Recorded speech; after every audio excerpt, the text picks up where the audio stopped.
welcome to another deep dive. My name is Falk Altenhöfer. Welcome, Peter. A few words about Peter. Peter Hambeck is a partner and head of the German life science practices and the European Cannabis Group at Dentons, and in 2020, he co-founded the European Cannabis Association. This deep dive is always taking place, this time not on the last Thursday, but always does. It covers the highly relevant regulative topics within 20 minutes. Since Germany is on the road for legalizing cannabis, we are taking a look on countries in Europe which started their journey as well. Peter, welcome. The stage is yours. Yeah, Falk, thank you very much. And everybody is welcome after the summer break. I'm glad that we start our deep dive sessions again for the second half of 2023, always, except for today, on the last Thursday in the month, all the time at 5 p.m. and for 20 minutes, giving you an overview about some new developments which have taken place in the last 4 weeks. So let me share my screen with you. I don't know whether you can see that. Oops. That works. Okay. Now it works. Yep. All right. Yep. Wonderful. Great. So what I'm doing today with you in the next 20 minutes is giving you an overview about the developments of the cannabis legalization, which moved on during the last couple of weeks over the summer break of the parliaments. And I have actually, of course, a look into Germany. What are the concrete timelines of the legalization for recreational cannabis? What can we expect? What are the respective projects for the two-pillar model which Germany is following right now? We then will have a look at Albania, which just passed a bill to legalize medical cannabis, to Belgium, Luxembourg, and Switzerland. But let's start with Germany first. On August 16th, the German Federal Cabinet, which is the forum of the Chancellor and the ministers, have passed the draft law Cannabis Gesetz in Germany. The version included extensive changes in comparison to what we have seen in the first draft, but the two-pillar model is still on the agenda. And the draft law here is following the first pillar. What are the essentials of this first pillar? Number one, the first pillar will allow home grow of 3 female plants for each adult in a household. Of course, with certain requirements regarding the protection of children and the youth. The second step is the establishment of so-called cannabis cultivation associations, where up to 500 members are allowed in the respective association to grow their cannabis, to cultivate cannabis, and then receiving it. This is a non-profit organization, which is very clearly stated in that law. And last but not least, and I think that is the most important change, which also has an impact on the medical cannabis market in Germany, is that THC-rated products and cannabis will be taken out of the German Narcotics Act and will not be treated as a narcotic anymore. The respective provisions will be transferred into the Cannabis Gesetz, of course, with some changes. One of the essential changes is that each and every adult can carry up to 25 grams of cannabis with him without being convicted or punished. This is the first pillar. The second pillar, and we discussed that during our last deep dive meeting before the summer break, includes the establishment of scientifically controlled pilot projects, very much the same as we have seen that in Switzerland, and we'll come back to that when we're touching the developments in Switzerland. So this first pillar is now in a draft law. The draft law has passed the cabinet, and on September 29th, so a couple of days from here, the first statement of the Federal Council, which is the representation of all states within Germany, will provide their first comment on that respective law. On October 4th, the federal cabinet, the government, can actually counter this statement. And on October 12th, there will be the first reading of that law for the first pillar in the German parliament. But that is, of course, not the conclusion and passing of the law, because there will be also a second and third hearing in the parliament on November 16th.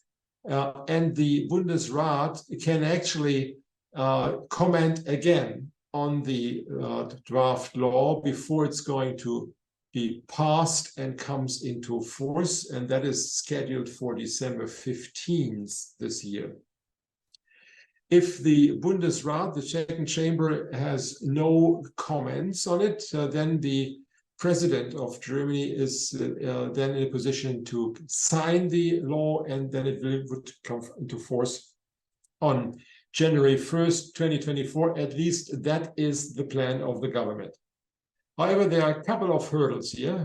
Potential issues are, for example, whether the draft law would need the approval, not the comment, but the approval of the Federal Council. That is currently under discussion. We have here at Dennis very closely looked into the new draft law, which is kind of extensively stipulating the various sections and the various steps which I just described. And frankly speaking, we do not see the necessity of the Bundesrat to approve the respective law. They can, of course, comment on it. It is the so-called, from our point of view, Einspruchsgesetz, but it is not ein Zustimmungsgesetz. It can be commented, but with the majority of the parliament, the parliament can overrule the statements of the Bundesrat, of the Federal Council, which would not be possible if the law would be a so-called Zustimmungsgesetz, which means the law would require the approval of the Bundesrat. This is currently being discussed, and we will see what the outcome will be. There are some representatives of various states, even of states where the Green Party and the Social Democrats have the majority, to a certain extent criticizing the law and asking whether it doesn't need the requirement of approval. Hamburg has commented on that, for example, the state of Hamburg, which has withdrawn its objection already yesterday after a respective article in one of the legal press here in Germany. So if everything goes well, then we will have the law being in place and resolved with effect of January 1st, 2024. I do not expect that to happen. We will probably have some further delays, in particular with regard to the involvement of the mediation committee, which the Bundesrat can actually require, which the consequence that we are talking about end of first quarter 2024, beginning of second quarter 2024, before this law for the first pillar with the steps which I just described will come into force. What does that mean? Well, the establishment of the respective cannabis clubs will not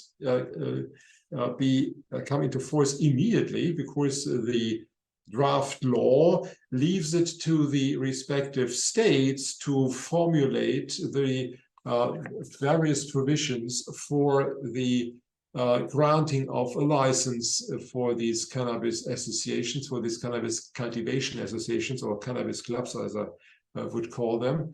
And this will also take some further time. We need to establish a certain infrastructure in order to grant licenses, to control the clubs, etc. So I would not expect the first cannabis for recreational purposes in Germany from a respective cultivation association coming to the market before the end of third quarter, probably only in the fourth quarter of 2024.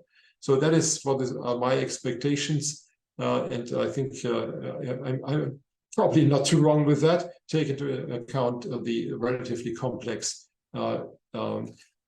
procedure which we have in front of us here. And then, of course, the next question is, when does the second pillar come? We have not even seen a draft yet of the respective law.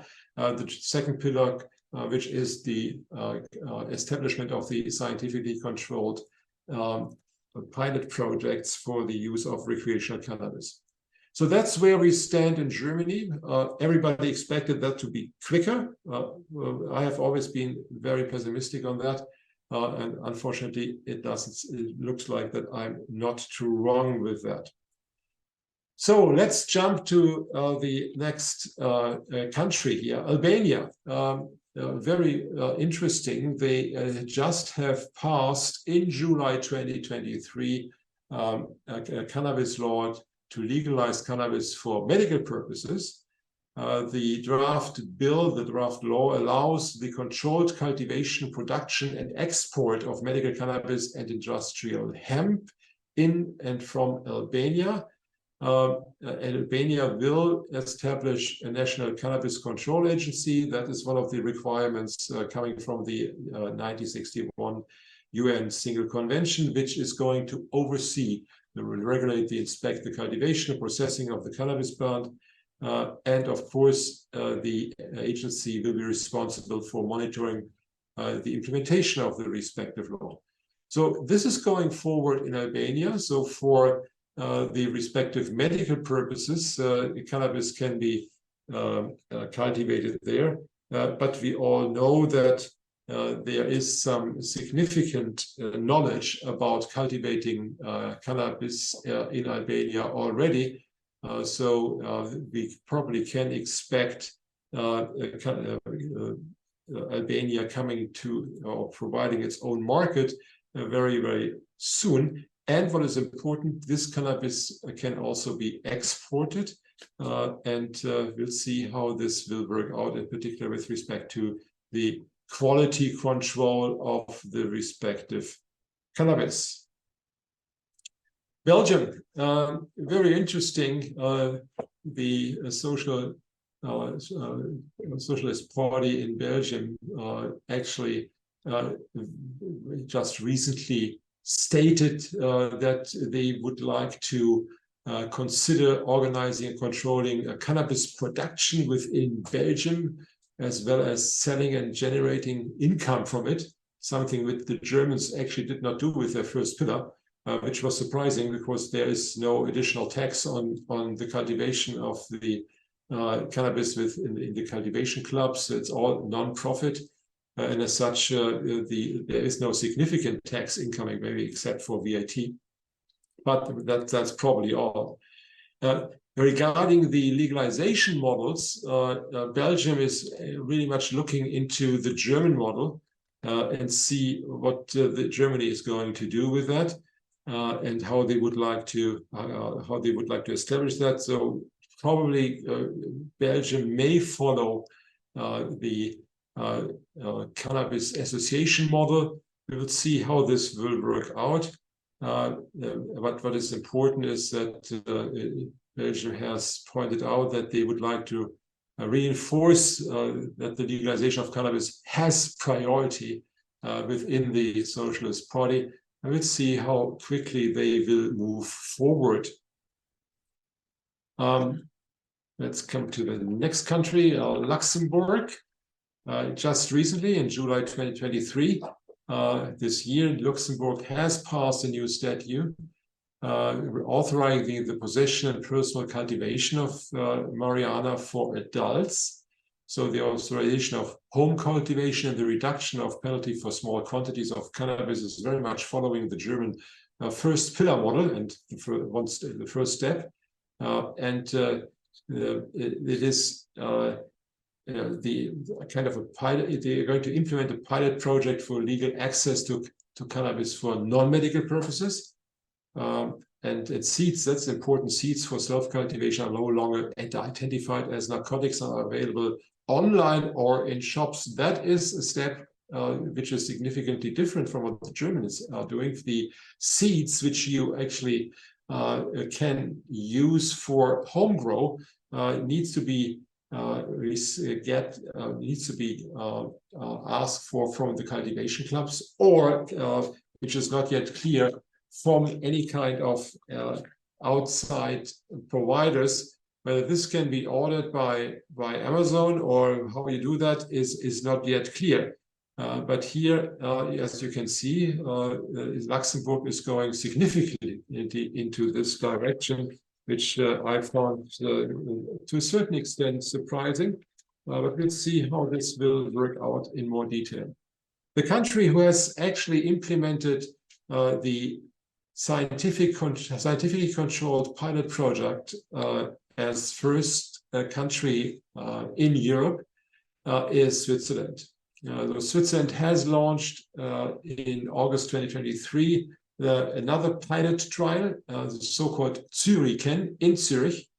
The trial involves around 1,200 people and will last approximately 3 years. The cannabis products will be sold in 9 pharmacies and 6 social clubs within the city of Zürich. And this has just been announced this Tuesday, so it's brand new information. The cannabis products may be consumed in private rooms or in one of the social clubs, something which is not allowed in Germany. It has a clear provision in the law, in the draft law, that consumption of cannabis will not take place in the respective cultivation associations or cannabis clubs, as we call them. So it's just kind of a distribution office or whatever you call it. So there are no consumption in the social clubs. This is different here in Switzerland. Interesting to see that out of these 1,200 people which are participating in the study, 80% are men, but the age range is also worthwhile mentioning. It's between 18 and 80 years. So what is the purpose of that study? The 3-year pilot study will examine how the sale of cannabis products under regulated conditions affects the consumption health of the participants. That is something which the German government also will take into consideration in the second pillar, where they're going to establish a very similar pilot trial project. It is still uncertain how far it will be rolled out. Will it be only in the larger cities in Germany, or do we have it also in the smaller cities? Do we have it in regions? How many distribution or licensed dispensaries will we have? This is all not yet known. And the question is also who and how these projects in Germany will then be scientifically controlled. So that is what is going to happen right now in the various countries here in Europe. I think all are going into the same direction. I was just recently in Slovenia. Slovenia is a country which is always looking into what their partners within the European Union are doing and are also considering the legalization of cannabis for medical purposes, and may also go at the same time into this pilot trial phase. This is currently discussed within Slovenia. Well, Slovenia with 2 million people is not one of the larger European member states, but nevertheless, we see that in various other countries. In Czech Republic, for example, there's also a discussion going on regarding the legalization, even with the consequence that it may be a full legalization, as the German government has announced that back in October 2022, before they actually looked into this 2-pillar model, and may also bring that before the European Court of Justice. So the Czech are, let's say, relatively progressing very relatively nicely into that direction regarding the full legalization of cannabis within the European Union. But we all know that there are legal hurdles, not only the UN conventions 1961, 1971, and 1988, but also, of course, the Schengen Agreement and the respective protocols. That was the reason why the European Commission actually has asked Germany to refrain from their original model, which they actually announced back in October 2022. Now we have this two-pillar model, and we will see how this will work out. There are, of course, significant critics with regard to this first pillar, because like Canada in 2019, the German government argued that the legalization needs to be done because the prohibition has not been successful regarding the controlling of the illicit market. We have a significant illicit market. The numbers are, of course, difficult to verify, but we are talking about a quantity of between 500 to 600, maybe even 700 metric tons of cannabis consumed recreationally in Germany per year. And in comparison, the medical market is now between 20 to 25 metric tons. So you see how big that market actually is. Whether with HomePro and the cannabis cultivation clubs, you are going to attack the illicit market and you're increasing the protection of the youth and of the consumers, well, that is something which, of course, is currently very controversially discussed here in Germany. And we'll see in which direction this will go, in particular, if we will see the first reading in the Bundestag in October. Having said that, thank you very much. I'm coming to the end, and I will now open for questions. Thank you very much, Peter, for giving us the overview.